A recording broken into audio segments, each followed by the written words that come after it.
одоо спикер та бүхэнд танилцуулах гэж байна. За та бүхэн бол юу? Зүүмгийн тулааны нэвтрүүлгийг мэдэх үү? Мэдээ. За тийм зүүмгийн тулаан. Энэ нэвтрүүлгийн продюсер, зохиолч, ярмарч, сэтгүүлч, зохиолч, тэтгэвч, мастер, продюсер, мөн удирдагч ийм нэг бүсгүй байгаа.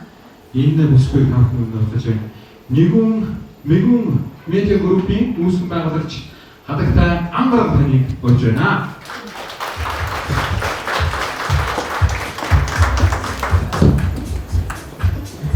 За бүгдээрээ энэ орой мэндийг хүргэе.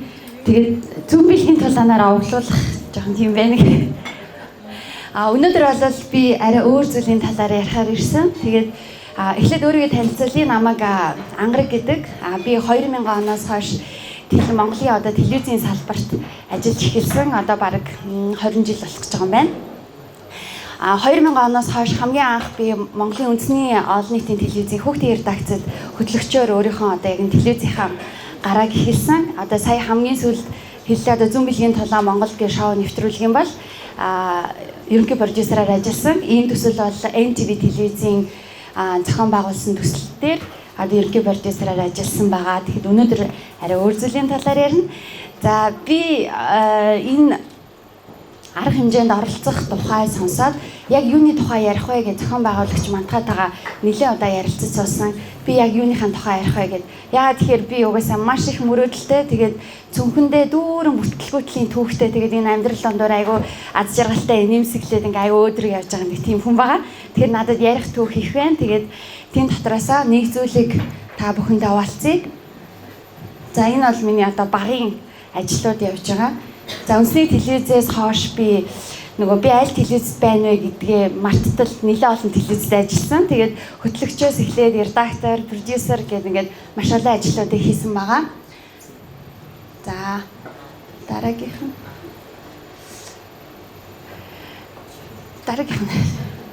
За өнөөдөр би та бүхэнтэй Univision дээр 705 дээр гардаг. Dream телевизийн талаар ярилцах гэж байгаамаа. Тэгээд Dream телевизийг би бол одоо захирал нь бол биш, үүсгэн байгуулагч нь байгаа. Тэгээд айл болгоны хойморт байж, айлуудыг хоёр зурагттай болгох тэр ажлыг хийсэн телевизийг үүсгэн байгуулсан түүхээ. Тэгээд миний хувьд ягаад Фэлцэн тухай түүхээ өнөөдөр би та бүхэндээ хуваалцах гэж байгаамаа. За Dream телевизийг 2010 онд үүсгэн байгуулсан байдیں۔ Одоо эх жилийн хувьд бол Dream телевиз маань 10 жил 10 нас хүрж байгаа нэлээд бага ангийн одоо том ангид орж байгаа хүүхэд болж байгаа гэсэн үг. 2010 онд Dream телевизийг байгуулах үед би Синик телевизэд продюсер хөтлөгчийн ажил хийдэг байлаа. Энэ өөр мик байгаа лөө. Энэ жаахан царгаад байна. За тэгээд яг тэр Синик телевизэд байх үедээ түрүүнгээ хүүхдийн нэвтрүүлгийг хөтлөгч байсан гэж ярьсан шүү дээ, тий. Тэгвэл тэр үед бол Монголд ердөө нэг 4 телевиз ажилладаг. Тэгээд хүүхдийн нэвтрүүлэгт өдөртөө нэг 30 минутын л цаг оногддог. Хүүхдүүд ер нь үзэх юм айгүй багтай. Тэгээд жилдээ нэг удаа олон улсын хүүхдийн нэвтрүүлгийн өдөр гэж зохион байгуулагддаг үед бүтэн өдөржингөө үндэсний телевизээр өглөөнөөс ахгуулаад орой хүртэл хүүхдүүд хөтлөгч хийгээд хүүхдийн нэвтрүүлэг хийдэг. Бид нар одоо олонний танил мундаг хүмүүстэй уулзалтаа хийдэг ингээл ерөөсө бүх нэвтрүүлгийг хөтэлдэг гэсэн.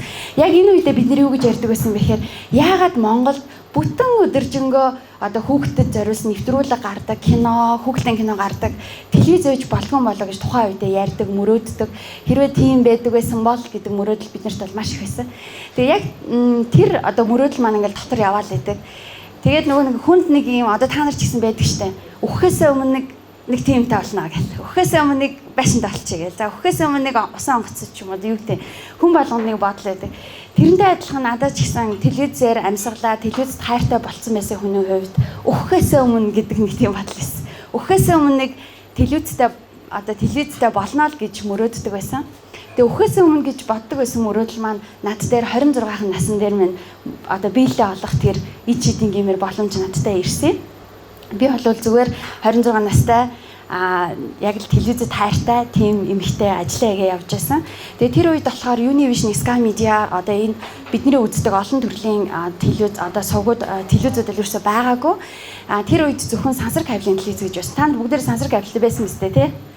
Тэнгүү тэр үед бол ерөөсөө Улаанбаатар хотын хувьд бараг 90% нь бол зөвхөн сансар кабель үздэг байлаа. Сансар кабелийн телевиз дээр өөрийн гэсэн сувагтай болох, телевизтэй болох гэдэг бол маш холын мөрөөдөл байсан яг тэр үед. Тэгээд нэг хүн надад хэлээд чи хэрвээ ингээд телевизтэй болно гэж бодд юм бол одоо ингээд эртхэн шиг би нэг юм танахаас сувг авъя гэд өргөдлөө өгж байгаа чи. Яагаад тэгэхээр эхнээсээ өргөдөл өгсөн хүмүүс маань 3 жилийн дараа гэхэд бараг ингээд хариугаа сонсдгоо. Одоогийн байдлаар 24/5 орчим ингээ өргөдөл байгаа. Тэгэхээр ч одоо эртгээ өгжил ахгүй гэхээр за 3 жилийн дараа хаач байсан ер нь нэг өгжилээ юмыг яаж мэдгүй тэр хооронд юу ч болоо байлээ. Гинт ацтан болоо саятан болчих юм билүү гэж бодоод явжсэн. Тэнгүүтээ за өргөдлөө өгчээ гээл өргөдлөө өгөхдөө хамт нөгөө телевизийн төслийг өгдөг.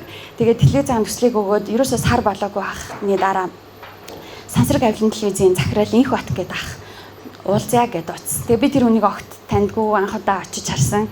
За тэгсэн чинь тэр хүн за чи нэг юм өргөдөл өгсөн юм байна. Одоо тэрнийхэн тухай яар гээл тэгсэн. Би ингээл бараг 2 цаг яриалсан. Амар их мөрөөдлөө яриад. Тэгсэн чинь дуусны дараа чиний ингээд ирсэн төслүүдээс ингээд маш их таалагдлаа. Би өөрөө ингээ аав хүн, өвөө хүн, би өөрөө үр хүүхдүүдтэй ач зээтэй. Би энэ хүүхдүүдийн төлөө хийж чадах надад ганц л юм байна. Тэр нь би чамд ингээд телевиз байгуулах боломж олгоё гэж хэлсэн. Энэ бол миний хувьд бүр амар ичит юм шиг. Тэгэл тэр нь 9-р сарын 1-ний өдөр байсан. 10 сарын 1-нд эхэлж чадах уу гэж тэгсэн чинь чадна гэл юутэй ч юм бөө чадна л гэсэн. Тэгээд нөгөө хүмүүс маань би одоо ингээд өөрийнхөө хувьд чадхынхаа хувьд бол тэр үед ингээд одоо хэдүүлээ төсөөлөхөд сувг авахд мөнгө төлдөг. 20 орчим сая төгрөг төлдөг байсан. Одоо хэд юм бэ? Тэгээд сувг авах эрхийг авахд мөнгө төлдөг. Дээрээс нь нөгөө би айл нэг байрлалд очихоор ингээ шилэн кабель татна гэж байдаг шүү дээ. Шилэн кабель татхад бол маш их мөнгө зарцуулдаг. За дараа нь тэр сувгийг би одоо хидж үдэ 17, 18 гэдэг сувг дээр ашиглахын тулд би түрээс төлөх шаардлагатай байдаг. За тэгээд тэр нь бас нэг ингээл нэг 500-аас 700 мянга басан баха. Тэгсэн чинь инх бат захирал за би ингээд чамд ингээд сувг олгоё би чамаас ямар ч мөнгө авахгүй. Дээрээс нь чи хаанч байрлалаа олоод телевизэнээсэн би өөрийнхөө зардлаар манай компани шилэн кабелийг чинь татаж өгье. За эхний жил танахаас ямар ч түрээс авахгүй. Хамгийн гол нь чи яг энэ хэлснийхаа дагуу маш сайн телевиз хийн шүү. Хүүхэд болгон үздэг юм. Заавал би болох шүү л гэдэг амлалт надаас аваад намайг гаргасан. Тэгээд нөгөө синийг юу сансар кабель хөрч амар ойрхон штэ. Тэгэл ерөөсө синийг сансар кабелээс гараад ерөөсө тэр ирчээрээ ажил дээр ороод захиралтаа би ажлаасаа гарлаа гэж өргөдлөө гэсэн. Тэгсэн чинь манай захирал бүр гайхаад хөөе чи ч юу вэ энэ ч одоо өөрийн гэсэн орой болгон одоо нэвтрүүлэг хийдэг. Тэгээ дээрээс нь өглөө олгоо өөрөө фирст гардаг. Ингээд яг юм тогтцсон ажилдаа яжиж шууд өнөөдөр гарлаа гэж болохгүй штэ гэл. Тэгэл үгүй зүгээрээ миний юу ихийг дараа нь хараараа би гарлаа гэл. Тэгэл гараа ирсэн. Тэгэл гарангуйтаа зарын сонио аваад за хамгийн түрүүнд ямар ч байсан юу байх хэрэгтэй юм бэ? Офис байх хэрэгтэй юм байна. Нэг өрөө байх хэрэгтэй, хүмүүс цуглуулах хэрэгтэй гэл. Тэгэл нэг офис аваад тэгэл энэ бүгдийг эхлэхэд манай нөхөр бол надад маш их тусалсан. Тэгэл манай нөхөр хоёрын л мөрөөдөл ч юм уу, миний мөрөөдлийг манай нөхөр цуг биелүүлцээд байгаа ч юм уу. Ер нь бол тийм. За тэгээд нэг офистай болоод ажилд орё гэсэн би бүх хүнийг авсан. Ерөөсөн ажилд орё гэсэн залуутай дандаа залуучууд ирсэн л те. Тэгээд бүхэл бүтэн телевизийн 17 цагийн эфирийг дүүргэн гэдэг бол ер нь бол бүр ингээ хэний ч ой тоонд орохгүй тийм юм. Тэгээ ганцхан миний тоонд орсон нь ягаад тэгэхээр би маш зоригтой бөгөөж жоохон тэнэг байсан юм шиг аа. Ерөөсөл зориг өөр юу ч байхгүй. Тэгээд байгаа бүх хүмүүсээ цуглуулаад ингээл за одоо ингээл телевиз ихлэн хэдүүлээ ингээ бодъё л да нэг юм ресторан байгуулах гэхэд хэдэн шиг ширээ, сандал, микрофон те сканаас ахвала юу хэрэгтэй болох вэ? Яг тэрнтэй адилхан телевиз байгуулна гэдэг бол маш их юм хэрэгтэй болдог. Тэгээд яг энэ үед манай нөхөр ч гэсэн аягүй зоригтой шийдвэр гаргаа. Окей, хоёулаа хийн гээд хамгийн эхлэлтийн өрөнгө болвол бит хоёрын өөрсдийн хөрөнгө байсан. Өөрсдийн өрөнгө буюу байгаа ганц байраа барьцаан тавих лээсэн. За тэгээд тэр нэг 50 орчим сая төгрөг арай хүрээгүй. За нэг тиймэрхүүгээр эхлээд тэгээд нөгөө телевизийн байр байхгүй нэг юм жижигхэн зүгээр оффист байж исэн хүмүүс чинь студиутай болох хэвээр 10 сарын 1-нд би эфирээ нээх хэвээр байдаг. Телевизийнхаа нэрийг өгөх хэвээр гэж маш их ажил байж байгаад тэгээ нөгөө телевизийн студиутай байхын тулд ингээ баг зэргийн юм том орон зай хэрэгтэй болсон л та.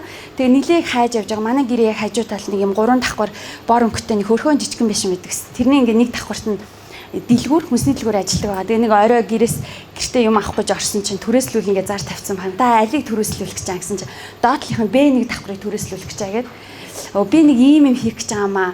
Та ингээ надаа энд юу дэлгүүр байгаа хэсгээ түрээслүүлчих тхүү.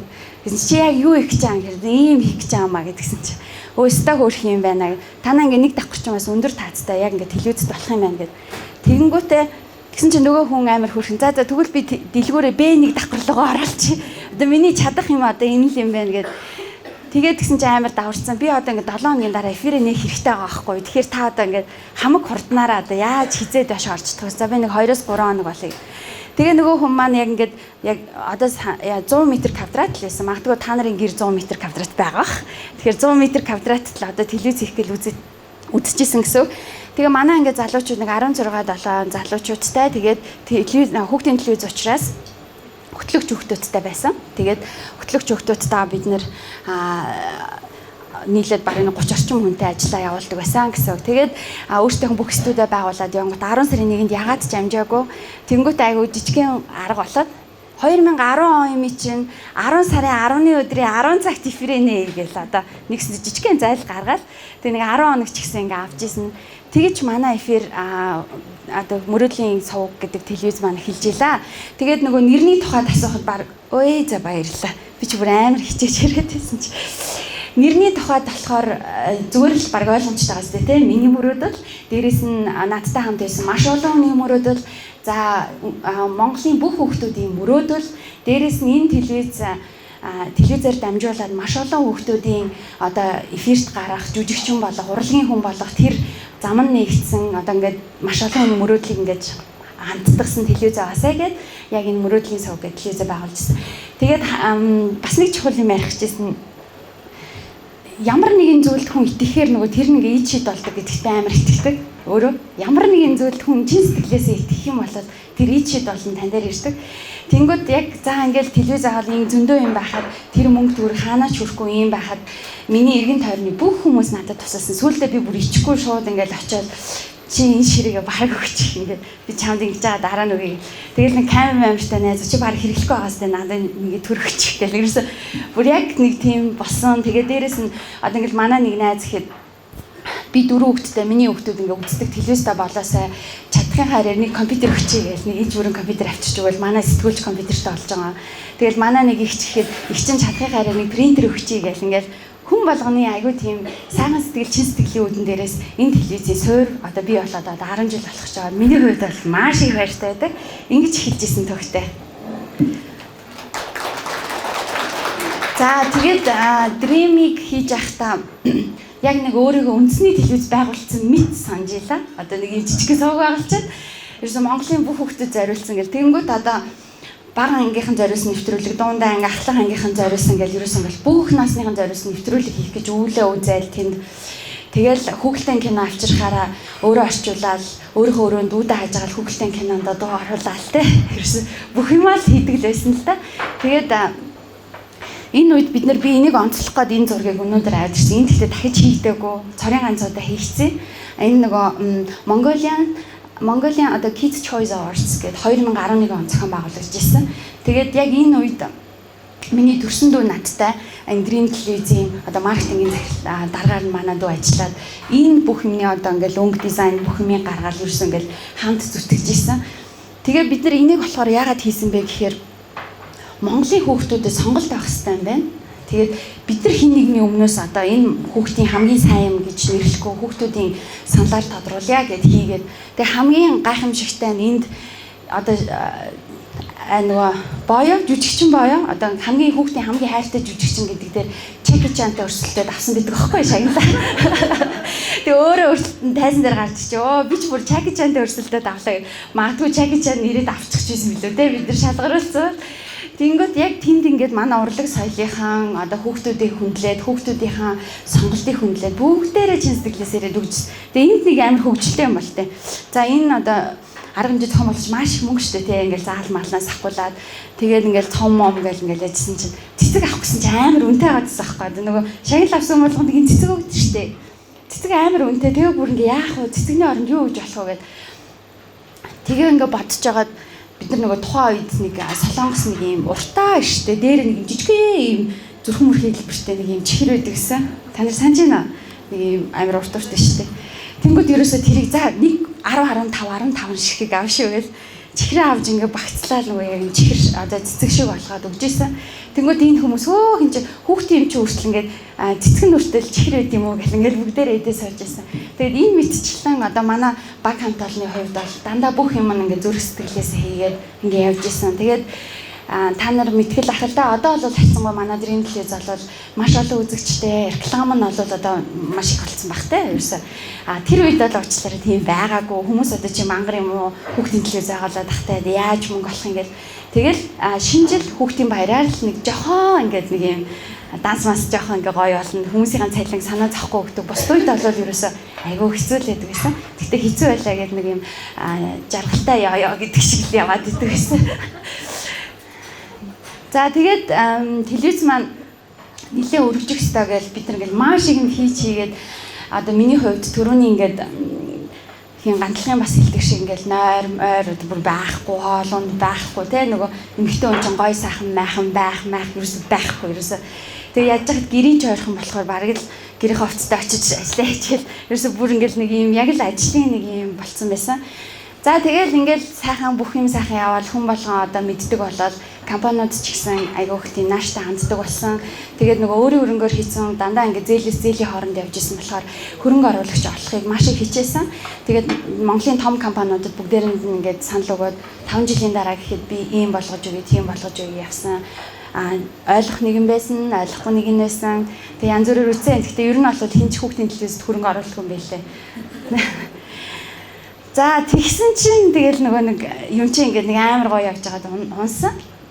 Нэг 2 жил орчмын дараа миний бие маш муу болоод би хөвтгээс өр аргагүй болсон, дэглэн барихаас өр аргагүй, эмнэлэгт маш удаа авчихсан.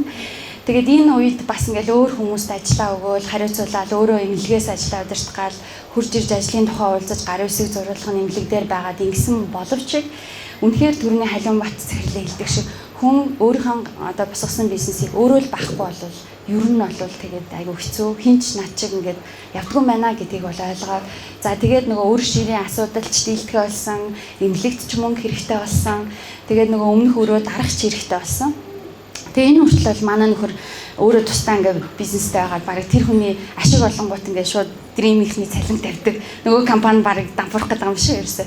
Нэг тийм байдалд ингээд хэцүү байгаад явж исэн. Тэгээд 2012 он болоод ирсэн чинь сонгуульд өгөхөд тэгээд нэг тэр үед чинь телевиз ч тийм хурдан авах боломжгүй байдаг байсан үе учраас хүмүүс телевиз чи худалдаж авъя гэдэг санал маш их тавьж ирсэн. За тэгээд тэнгуү та нар тоод чинь хідээр зарсан бол гэх. Тэнгуү за ер нь одоо ер нь ингээд зарах нь л одоо хамгийн зөв зам юм байна. Одоо өмнөх асуудлаа шийдээ өөрийгөө ч одоо босгож ирээ одоо өөр одоо арга байхгүй байна гэд зархаар шийдсэн. Тэгээ яг энэ үед хүмүүс ингээл авъя гэж айгүй өндөр дүнтэй баг амьдралдаа ч сонсч үзээгүй дүн мөн хэлээл явж исэн. Тэгэхэд би ганцхан шаардлага тавьсан. Би энийг маш олон хүний хичээл зүтгэл дээрээс маш олон хүний дэмжлэгтэйгээр энийг хүүхдийн телевиз байгуулна гэж байгуулсан. Гэтэл хэрвээ таны худалдаж аваад ямар нэгэн мэдээний телевиз, улс төрийн телевиз мэдгүй магадгүй өөр юу ч болтгийн ийм юм болгоно гэвэл би танд зарахгүй гэхэд хүмүүс юу наад хүүхдийн телевизэр чи яа авангуутал бараг л өөр юм болгоно штэ гэдэг зорилготой байсан учраас ер нь бол ингээл зарахгүй явдсан. Одоо Dream аль компани тариалагддаг мэдгүй. Боловсрол телевизийн захирал Амундра гэж залуу бид нэр ерөнхийдөө багаасаа нэглэгээ мэднэ бас ер нь бол их тийм чин шударга мундаг залуу. Тэгээд тэр залуу маань бид Монголд анх удаа би ингээд телевизийн нэтворкийн одоо юм сүлжээ хийх гэж байгаа. Тэгээд тийм дотор хүүхдийн телевиз заавал байх ёстой. Тэгээд нэгэнт хийцэн телевиз чинь ингээд хөдөлтөд авъя бид нар дахин шинээр хийгээд яах юм бэ гэд. Гэтэл одоо ингээд мөнгөөр нь ботхоор Амандраг хэлсэн мөнгө бол амар бага байхгүй юу. Одоо нөгөө нэг амар өндөр юм хэлсэн хүмүүсээс чи хамаагүй бага.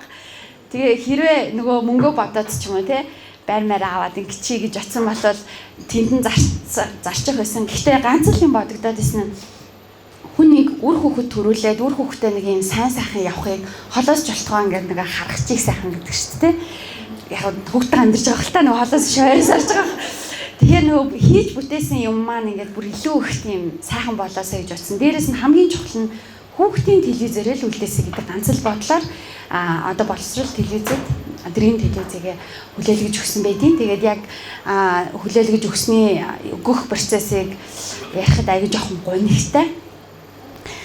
Нөгөө эмнэлэгт удаа автай л тэгэл ингээл нөгөө ингээд зарах процесс чинь ингээд айгуу удаан явагддаг штэ. Тэгэл ингээд явж байгаа л хамгийн эцсийн мөчид гэрэн дээр нөгөө гарын үсэг зурдаг.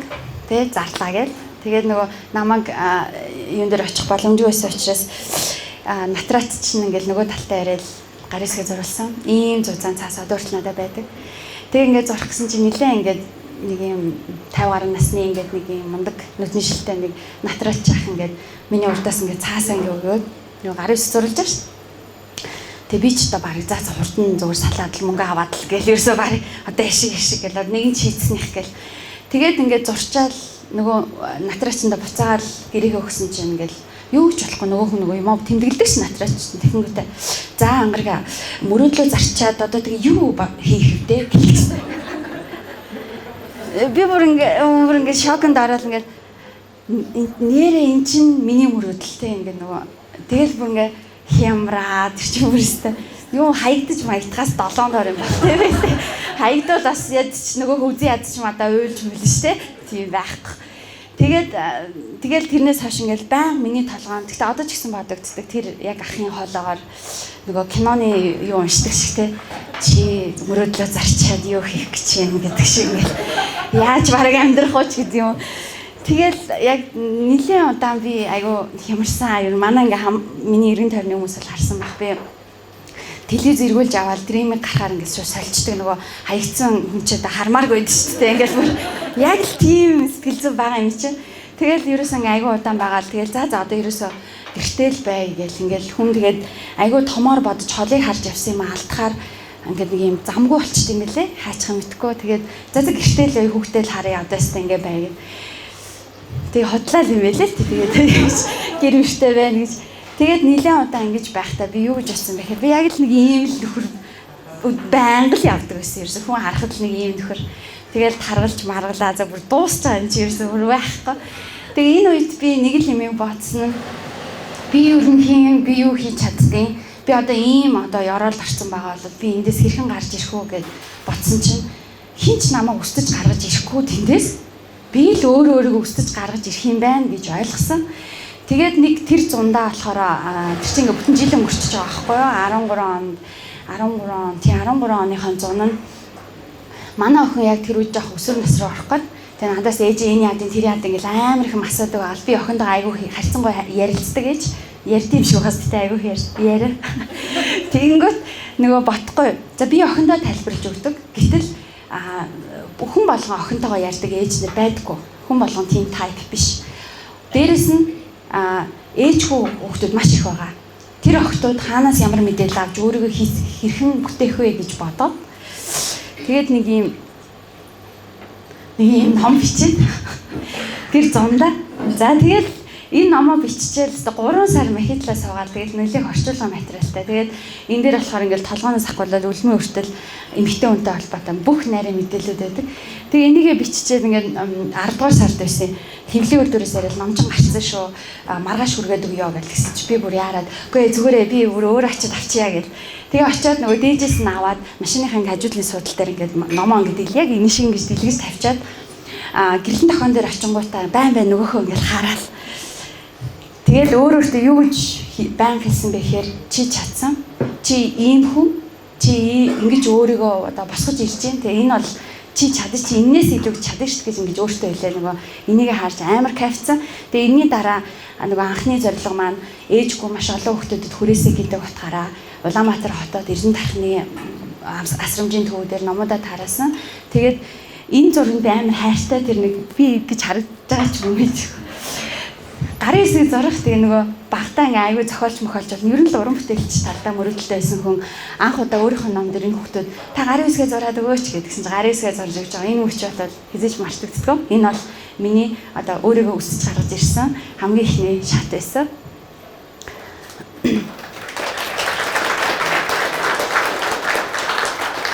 Баярлалаа.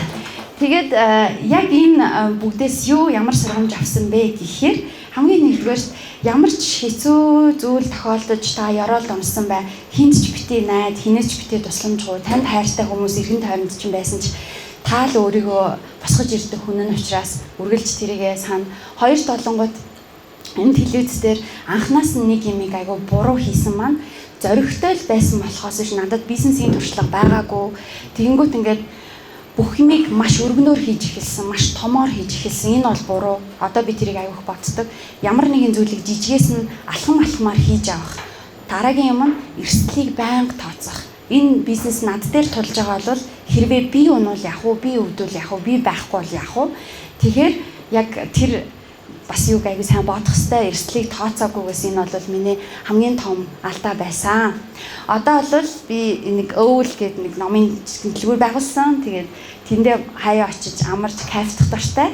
Дараагийнх нь болохоор би одоо яг Мэгүү Медиагийн компани маань болохоор маркетингийн зөвлөх үйлчилгээ болон бид нэр контент менежментийн ажил хийдэг. Тэр хүрээнд бас мөрөөдлөө биелүүлээд нэг 2 киноны зохиолч продюсераар бас ажилласан. Одоо ингээд ерөнхийдөө яг энэ чиглэлийн ажлыг хийгээ явж байгаа. Нэг юм бүтлгүүцсэн ч тэгээд ер нь дандаа жоохон энийгэл явчихдаг нэг тийм хүн байна. Баярлалаа.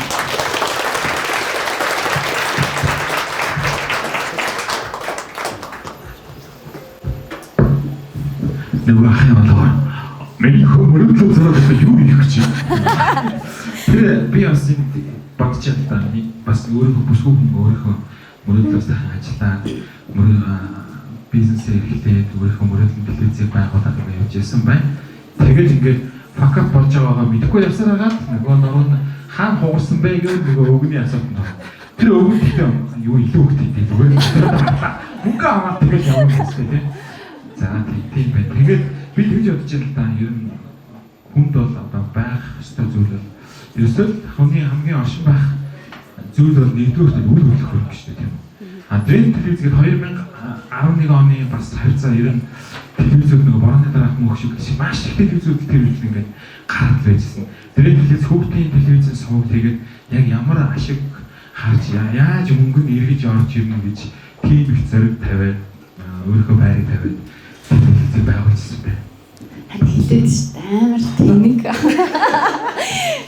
Ерөөсөө маш том зориг тэгээд бас нэг төрөний ингээ юм дээр болохоор хүн ямар нэгэн боломж бидний амьдрал дээр маш их тулгардаг өдөр болгон гарч ирдэг те. Тэгээд би тэр боломжийг зүгээр ингээ хараад өнгөрөх өксөөгүй. Хизээ нэгэн цагт би бэлтгэлтэй болохыг, би хизээ нэгэн цагт 100 сая төгрөг хоцохыг, би ямар нэгэн байдлаар баян болохыг, магадгүй нөхрөөс илүү баян нөхөртэй болдог ч юм уу те. Тэр боломжийг би хүлээгээгүй. Зүгээр л надад олцсон тэр боломжийг шүүрээд авъя гэж бодсон. Өөр тэр дараах нь бол ерөөсөө яг үнэндээ тохиолдоо бодог. Одоо хийж байгаа бизнесүүдээр бол байнга бодож байгаа. Энэ бол маш их зориг гаргаад хөдөлсөн бизнес. Өөрөө сэтгэлээ зориулсан байсан болохоор эцсийн үр дүнд одоо факап болоогүй байх гэж би харж байна. Тийм. Өнөөдөр Dream Televise ямар гоё явж байна. Dream Televise ямар олон хүүхдүүд үздэг үү? Таны төгөлсөн энэ сувгийг тийм ээ. Баяргийн Dream Televise хааштай. За тэгээд микрофон болж ирээд та бүхэн бас асуух байвал. За тэгээд өнөөдөр одоо нэг хүнд ногдох дэлхийд даяар авч үзэхэд нэг хүнд ногдох телевизийн тоогоор Монгол улс тэргүүлж байна. Баяргийн та бүхэн байна. Бид ийм олон сувгтай ийм олон телевизтэй Монгол улсад телевиз явуулаад сувг байгуулаад ингээд гаргаж ирсэн тийм. Dream Televise ингээд хүүхдийн сувгаар гаргаж ирсэн. Энэ амжилтын нууц нь юу вэ? Энэ олон одоо хөлгөө далаад ингээд шууд шумбар орох чинь шүү дээ. Ямар зорилго, ямар өөрийнхөө менежмент байж энэ дагаад Dream Televise ингээд өнөөдөр бүх хүн мэддэг, бүх хүүхд мэддэг юм болгосон байна. Түрүүнийг ярих гэж орхичиж яг энэ Dream Televise байгуулахад үсээнийхтэй ажиллаж байсан гэсэн шүү дээ. Тэр үед та нар мэдхүүгүй юу? Өдөн дэргээд нэг нэвтрүүлэг явдаг гэсэн. Энэ ч их бодох нь мэдчих юм шиг. Тэр болохоор Монголын бас хамгийн анхны нэг эротик гоо зүүн нэвтрүүлэг. Тэгээ тэр нэвтрүүлгийг анх санаачлаа. Тэр үед 22 настай байлаа. Өөрөө юу ч мэддэг.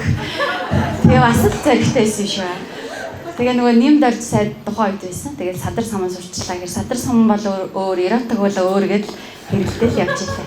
Тэгээ яг тэр үед ингээд өдөн дээр нэвтрүүлгийг хийдэг байх үед тэр чинь 12:30-аас эхэлдэг байхгүй нэвтрүүлэг нь. Тэгэл янз бүрийн гарна шүү дээ тэр өөр чинь. Тэнгүүд маргааш өглөө хүмүүс залгаад хүүхдтэй үзэж ах чад юу гараад байгаа юм бэ та нар гэж загиндаг. Гэхдээ та 12:30 болж байгаа хүүхдтэйгээ юу хийж байгаа юм бэ гэж хэлцдэг ерөөсөө. Тэгээ яг нөгөө нэг тийм юмнууд аюул байдаг байсан. Тэгэл нөгөө дриминг байгуулчаад бид тийм хамгийн чухал юм одоо бол ерөөсөө тэгж бодож байсан. Хүүхдийн төлөөс 22 цаг дуусах хэрэгтэй. За чиний телевиз дууссан чи унт гэж хэлдэг ээж аавд тийм нэг юм хэрэгтэй шүү дээ тий. Тэгмээ тэр түүл нь бол одоо яг дрим телевиз байх хэрэгтэй гэж бодоол. За одоо тэгэл түүнээс хойш юу дуртайгаа гарга гэж бас телевиз боломж олгодог гэсэн хэрэг. Тэгээ яг чиний түрүүний асуусан дээр бол нэгдүгээр энэ бол угаасаа цаг нь болцсон байсан зүйл хэрэгцээ нь одоо нөгөө байх ёстой зүйл өөрөө ингээд бий болох болгоод ирэхээрээ одоо нөхцөл нь ингээд бүрдээд босоод ирдэг гэдэг шиг яг л тэгсэн.